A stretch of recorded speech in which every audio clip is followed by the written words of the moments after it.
Hello guys, welcome to this video.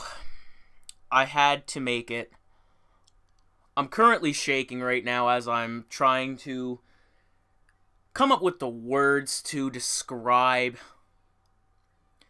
just how pissed off I am. Now, for those of you who are fans of UFC, found out some news that a certain fighter, Jon Jones, has been flagged yet again for steroids.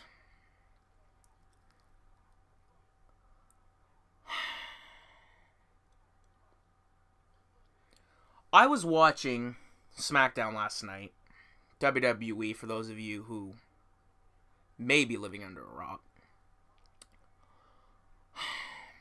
And on the bottom of the Sportsnet channel, where it shows the news, it just said Jon Jones stripped of title. I had to rewind. I didn't believe what I was seeing for a second. And then I let it play out a little more. Jon Jones stripped of title due to steroids in his UFC 214 fight with Daniel Cormier. Just to give you guys a little background, before I get into this very, very, very big rant here that I have, because I was thinking about it all night. Now, the background. I watched UFC as a kid. My dad made sure that I watched UFC because it was really something to watch back then, especially when it was like the UFC 60 and stuff like that, when Tito and Chuck were still fighting. And so I always kind of had my toe dipped in the water when it came to that. And then July 11th, 2009 was when I got hooked. UFC 100 was when I watched it. And I said, I'm liking this. And Brock Lesnar was facing Frank Mir for the heavyweight championship. And being a former wrestling nut from, I think it was from my childhood up to WrestleMania 25, whenever year that was, I knew who Brock Lesnar was. So I said, well, I'm going to watch this. I was highly impressed. So then August 8th, the same year, 2009, came around. And I knew who Forrest Griffin was. But I did not know who Anderson Silva was. Granted, I was still very new to the UFC scene, being UFC 100 was really when I got my eyes opened. I seen this guy, Anderson Silva, just completely tear apart Forrest Griffin. Just completely dismantled him. That's when it clicked. I said, I have to start watching this. This program is incredible. This guy's incredible. Forrest Griffin was an incredible fighter, and this guy just walked through him like he was just some random kid on the street. It was incredible. It was something fresh. I was completely immersed in it. I just fell in love with the sport. So, that being said, so up to that point, I probably had seen about 10 UFCs, up to counting 100 and 101, because like I said, I watched them when I was a little kid. So, from that point on, from UFC 100 to UFC 210, which was this year, I watched 110 consecutive UFCs in a row. Then when they started putting them on TV for free, I watched all of those in a row. Do the math. That's over 1,000 UFC fights that I have watched, I have analyzed, I had discussions with people, I have even analyzed to use that in my own, when it came to sparring my friends and stuff like that, because I was into martial arts for a little bit. Still dabble here and there, but I completely just completely got consumed in UFC. And I studied and studied and studied for all those years. And this year was when I completely stopped watching it. Because the beginning of last year, all the UFCs were really good. The end of the year, some of the best events you could ever see in your life. Really. And I said, well, like, this is the end. Like, when Rousey got her ass kicked by Amanda Nunes, I say, well, like, that's the end. Like, this 2017 has got to be incredible. I was wrong. On so many different platforms, I was wrong. Now, so let's get to the start of 2017. So we have UFC 208. Was Holly Holm versus Germaine de Randamie for the inaugural Featherweight Women's Championship for the 145 belt. The weight class that fight fans have been wanting, because there was only 2 women's divisions. Rousey's gone now. Miesha Tate's gone now. So we need to bring more fighters in. This cyborg is a killer. She's beating people. Some men wouldn't even fight her. And so they built this division, and they said, okay, we're going to have a title fight, and then we're going to start building fighters after that. This main event was so bad, and as a fight fan, I was disgusted by it. Not even a fight fan, a hardcore fan, because like I said, from 100 to 210, watched almost every single, because the free ones I didn't see, some of them, but still, the main events, pay-per-views, all the way up. I know the fight game pretty well, you'd say. And this girl throws illegal shots. She throws one illegal shot after the bell. Germaine de Randamie to Holly Holm. Hits her after the bell. Gets a warning. Okay. Could have been inadvertent. Could have been a mistake. But you've had an extensive kickboxing record before UFC, so you know when a bell hits. You know that you're not supposed to do that. You've been in this game a while. You didn't just stumble off the street and fight. It's like, oh, I didn't hear the bell. So, okay, that happens. Then after that, she hits her again, and that's it. No point deduction, nothing. And then Holly's like, well, I've been hit illegally twice. Like, what's going on? Even the commentators were saying, well, what's going on here? Why hasn't a point been taken off? Then the girl continues, and she gets awarded the belt. I'm not even going to get too far off topic, because I'm just going to get right into it. Then we get to UFC 209. Tyron Woodley versus Stephen Wonderboy Thompson 2, the second match. This was the worst fight of the year. Of the whole year. And 2017 had just started, mind you. And I said, this is the worst fight of 2017. This is the worst fight in the past 5 years. And yes, this is even in the same time period as Maia and Silva, which was arguably the worst fight in UFC history. But this had to have topped it, because at least when Maia and Silva were doing shit, it wasn't fighting, but at least there was some sort of movement.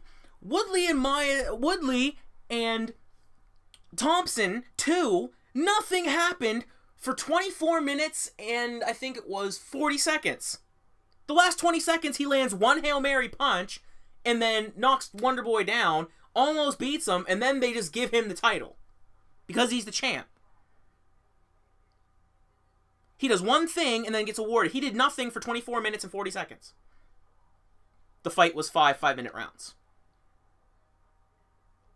So then we get to UFC 210. Anthony Johnson versus Daniel Cormier 2. This was when the nail in the coffin. This was the nail in the coffin right here. Anthony Johnson gets in there. Is doing well against Cormier. Almost could have beaten him. Easily. easily could have beaten Daniel Cormier.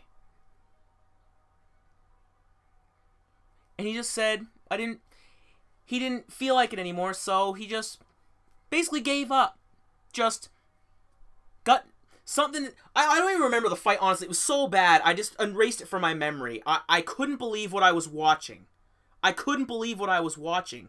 This guy basically just lost the passion in the middle of the fight, gives up, and Cormier gets his back and doesn't even try to escape it. Just gives him his back, gives him his neck, leaves it wide exposed, gets choked out, loses. And then after the fight, he retires. After he choked out Anthony Rumble Johnson, I shut the TV off. Actually, I just turned the channel. I didn't even want to see it. I had to go on YouTube and see the Octagon interview because everyone on social media was blowing up that Anthony Rumble Johnson retired.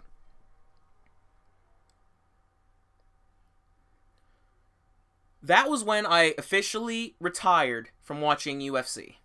I said, I'm not supporting this product anymore. This is the third strike. Because it was the third consecutive pay-per-view in a row that it was complete garbage. Complete garbage. I went back to WWE. It was been non-stop heat ever since then. So then, UFC 214 comes around. Jon Jones and Daniel Cormier. Number 2. It's finally happening. I said, you know what? I want to see what happens here. I want to see if Jon Jones can actually come back and win his title back. I want to see if he can win. I want to see if Daniel Cormier is just talking a bunch of trash, and if he can't back it up, and if Jon is just talking shit too, and saying, oh, well, I'm going to do this, I'm going to make you cry again, I'm going to do all this stuff, and if he was just basically biting off more than he can chew. I watched it. I was so impressed with this man's performance. Being a hardcore Jon Jones fan in the meantime, mind you, all the things that he did was outside UFC. Yes, he shouldn't have did a lot of that stuff. He shouldn't have been doing drugs. He shouldn't have been doing all of that. But as a fighter, I was just like, you know what? He's still the best. I don't care what he's doing. This man impressed me, and I said, you know what? Maybe maybe I gotta start dipping my foot back in. Maybe I got out a little too soon. Wrong! Again!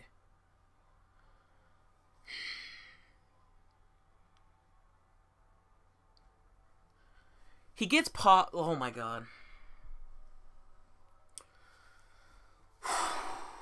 I'm so upset, guys. I'm so upset because it's like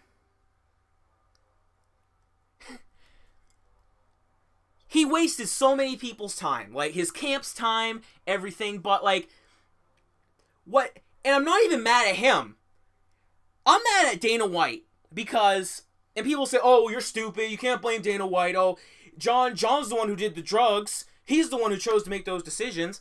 Dana White, as a fucking person, you should know if someone like Jon Jones has done drugs that many times and has done that many things over the years. You should never let this man breathe. This man should never get any time by himself. He shouldn't have any breathing room. If he even stretches his arms out, he should hit you in the face. Because you're right beside him. You should be on this man like glue. If I was Dana White, I would never trust this man. I would never trust him. And like I said, as a fan, I'm not mad at him. But if I was in Dana's shoes, and that was someone that was under my employment, I would not trust him outside of being a fighter. I would say, you know what? You've done drugs. You've done all of this thing. You've done everything like this. This is what you get. Basically, when you get released from prison, that's what a parole officer does. If you get parole, your parole officer's always checking on you to make sure you're not breaking the law, right? Well, that's what they should be doing with Jon Jones. Apparently, when you're rich and you have all this money, rules don't apply to you. I know this. I clearly know this because Floyd beat the shit out of his wife and was able to fight and then went to jail for 30 days. And he didn't even go to jail. He went to camp. I'm going to calm down a little bit. But yeah, Dana White knew. He knew. This man knew that Jon Jones was going to do something again. He's going to get caught. He got caught before 200, like, what was it, 2 days before the event? He should have known then and there. Okay, this guy, I'm firing him. But no, he believes that he can change. People like that do not change. People like that, if they keep doing drugs and things like that, they do not change. I don't understand. Because I don't care how much money this man makes you. He's making your product. He is diminishing your product. He's making UFC look bad by keep breaking the law like this, and he keeps getting chances. And fighters are like, if he even said, well, why is Jon Jones doing this? He has the world in his hands. He's making amazing amounts of money to beat people's asses, which he's incredibly good at, but he just can't stay away from drugs. Yet you keep this man employed because he lines your pocket. Just like, and then then Jon Jones is the same guy that went to rehab and then checked himself out. Oh, I'm good. I'm good now. No, you're not.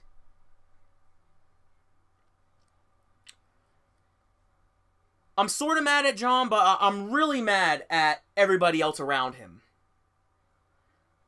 Because they clearly know that he's going to keep messing up. He's going to keep fucking up. But there's that little bit of hope that people think he's changed. He pulls the wool over everybody's eyes every time he opens his mouth. Every time he speaks, people believe him.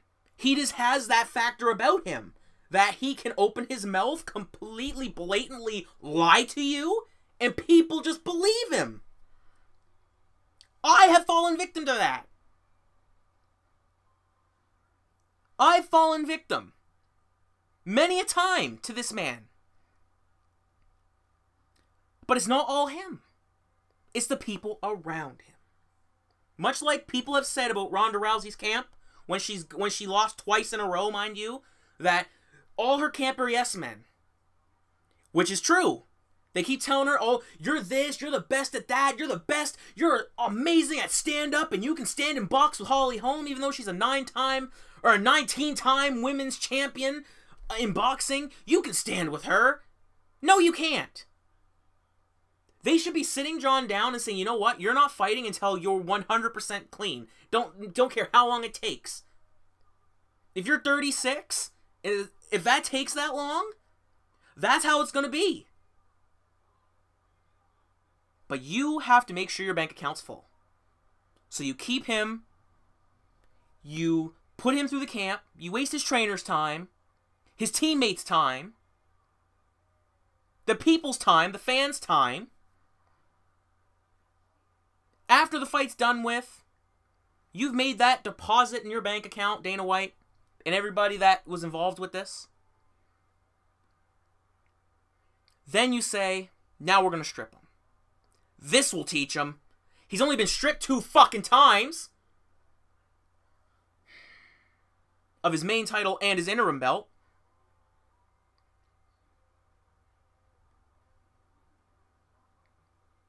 Like, I don't get it.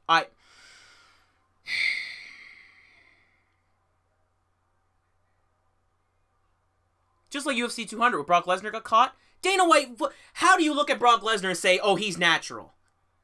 Come on. This is looking at The Rock. Oh, he's natural. He's clearly on steroids. But it doesn't matter. He's doing movies. He's not fighting. Guarantee you, I'll put my life on the line The Rock could not pass a drug test for not having steroids. Wouldn't happen. He does put the work in, but he is clearly on steroids. If you look at Brock Lesnar, he is clearly on steroids. Dana White knew. Everyone knew that Brock Lesnar was going into UFC 200 hopped up on steroids. The dude is 5 human beings. And you let him fight. And then after The fight was over? Oh, he's suspended now. To cover your own asses, you suspend him. Like it's going to teach him a lesson. And you do the same thing here. And I bet so many people, when that came up, I bet people just looked at their screen just in shock. Not even in disgust, just shock. Like, this happened again.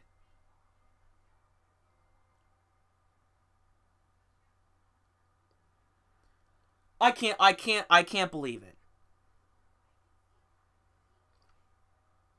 How, if this man still stays employed, I'm telling you guys right now, on August 23rd at 8:05 p.m. when I'm recording this, if he is still employed, stop supporting this. Please. Stop supporting this product because it's junk.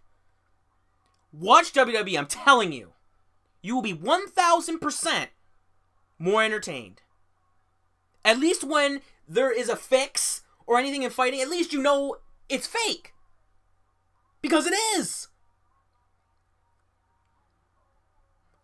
Stop supporting UFC. Coming from a former diehard fan, I'm telling you, make the switch, you will feel a lot better about yourself. 1,000% you will. UFC is shit. Dana White's shit. He's an idiot. He knew damn well that Jon Jones was on steroids, or he was on something. He was on something. And he still let him fight. And then to cover his tracks, he strips him of the belt. We all know that when John's going to come back, he's going to go on TV and cry again, make himself look good, and Dana White's going to give him another shot. And then when he wins again, he'll be, who knows, maybe he'll be on Molly next time. And they'll just keep stripping him. And he'll keep getting chance after chance after chance after chance. Ridiculous. I'm going to conclude this video. Leave your guys' thoughts in the comments section below. Whether it's on Facebook or YouTube or both. I want to hear your guys' thoughts on this. Just the whole situation with him. Because I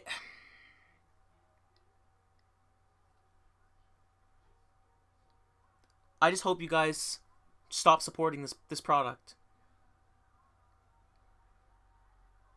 Just stop.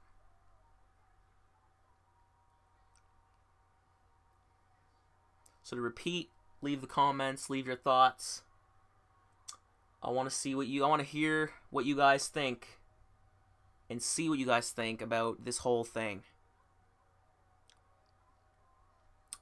I hope you guys enjoyed my rant here. I had to get it off my chest. Eating at me all night.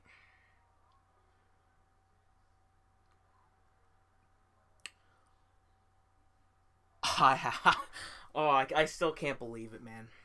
It's ridiculous. Alright, guys.